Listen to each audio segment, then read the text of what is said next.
सावन माह का ऐसे तो हर दिन बेहद पवित्र माना गया है, लेकिन सोमवार के दिन का महत्व बेहद विशेष है। मान्यता है कि इस दिन भगवान शिव को जल चढ़ाना चाहिए और पूरे विधि विधान से उनकी पूजा करनी चाहिए। ऐसा करने से सभी प्रकार के कष्ट दूर होते हैं। वहीं कुंवारी कन्याएं भी अच्छे वर के लिए सोमवार का व्रत करती है। इस बार सावन में 4 सोमवार पड़ रहे हैं। दरअसल पंचांग के अनुसार सावन माह की शुरुआत 25 जुलाई 2021 से हो रही है। ये रविवार का दिन होगा। इसके बाद सावन 2021 का पहला सोमवार 26 जुलाई को पड़ेगा। आइए जानते हैं सोमवार व्रत कथा। कथा के अनुसार प्राचीन काल में एक नगर में बहुत धनवान साहूकार रहता था।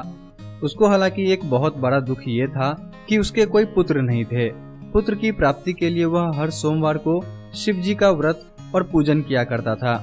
साथ ही शाम को शिव मंदिर में जाकर दीपक भी जलाया करता था।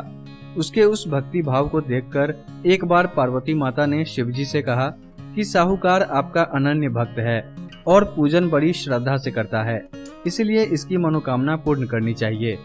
पार्वती जी का ऐसा आग्रह देख शिव जी ने कहा, इसके कोई पुत्र नहीं है, इसी चिंता में यह दुखी रहता है।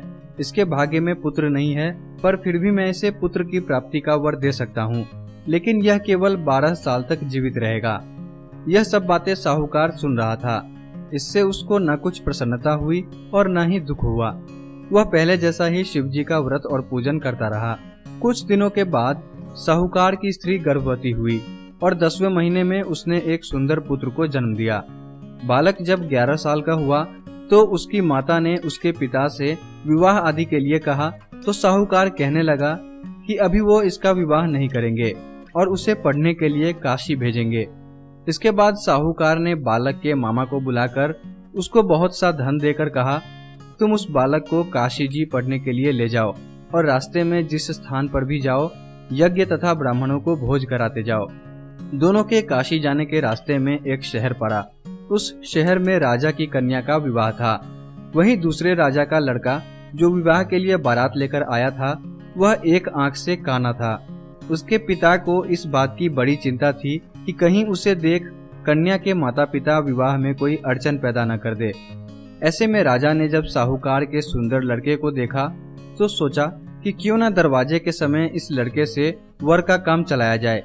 राजा ने लड़के और मामा से बात की तो वे राजी हो गए। फिर उस लड़के को वर के कपड़े पहनाकर दरवाजे पर ले जाया गया। इसके बाद राजा ने सोचा कि यदि विवाह कार्य भी इसी लड़के से करा लिया जाए तो क्या बुराई है। इस पर भी लड़का और उसके मामा जी राजी हो गए। हालांकि जिस समय लड़का जाने लगा तो उसने राजकुमारी की चुनरी पर लिख दिया कि तेरा विवाह मेरे साथ हुआ है, परंतु जिस राजकुमार के साथ तुमको भेजेंगे वह एक आंख से काना है और मैं काशी पढ़ने जा रहा हूँ।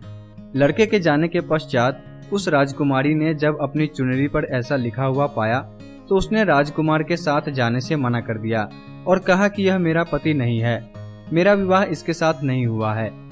राजकुमारी के माता पिता ने अपनी कन्या को विदा नहीं किया और बारात वापस चली गई।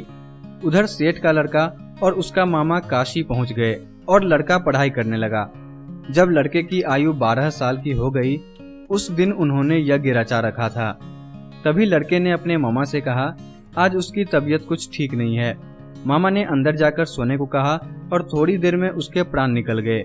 जब उसके मामा ने आकर देखा तो वह मुर्दा पड़ा है और उसको बड़ा दुख हुआ और उसने सोचा कि अगर मैं अभी रोने लगूंगा तो यज्ञ का कार्य अधूरा रह जाएगा। मामा ने जल्दी से यज्ञ का कार्य समाप्त कर ब्राह्मणों के जाने के बाद रोना पीटना आरंभ कर दिया। संयोगवश उसी समय शिव पार्वती जी उधर से जा रहे थे। जब शिव पार्वती ने पास जाकर देखा तो एक लड़का मुर्दा पड़ा था। पार्वती जी कहने लगी, महाराज यह तो उसी सेठ का लड़का है जो आपके वरदान से हुआ था।